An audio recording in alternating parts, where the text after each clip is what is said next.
everyone, Monique here, Little Gems Creations 1. Today we are going to be sewing up a seam. So I have this little dog sweater I made, a little dog hoodie or jumper, whatever you want to call it.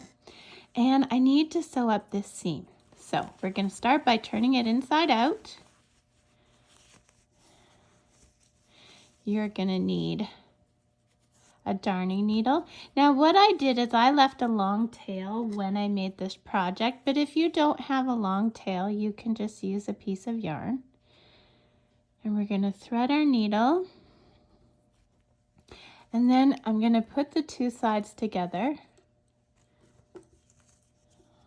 like so. And we're going to do what's called a whip stitch. So you just go into the, so my working yarn is coming out here. We're going to go over to this side, pull it through. Whenever I'm at the bottom of the seam, I always put 2 stitches just to give it that extra security. Okay. Now I'm using a crafting needle, so it's a little bit sharp. I find that they're better than yarn needles because yarn needles are quite often blunt at the end.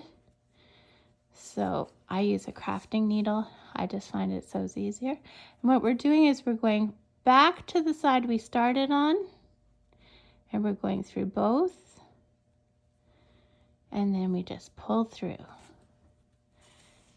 And we do that again, and we pull through. And you're just going to do this up the seam.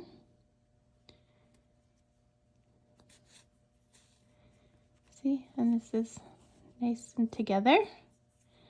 So now at this end, you can either tie it, which I'm going to do because I haven't hidden my other threads, and I just like that extra bit of security. Now this is for a dog sweater, which, by the way, I will put a link in the description for a similar dog sweater tutorial. I've just changed around the colors and make it your own, right? So now what we're going to do is we've done that knot. If we hadn't done a knot, I'm going to show you what we would do. So let's pretend I didn't just do that knot. We would do what's called a surgical knot. So you would make a loop, go through your loop once, go through your loop twice, pull tight. Okay, and then you would just weave the extra yarn a few times because you never ever cut where you knot. And that, my friends, is how you sew up a seam. So thanks for watching. Don't forget to hit the like and subscribe. And yeah, watch for full tutorials every Thursday. Thanks for watching. Bye now.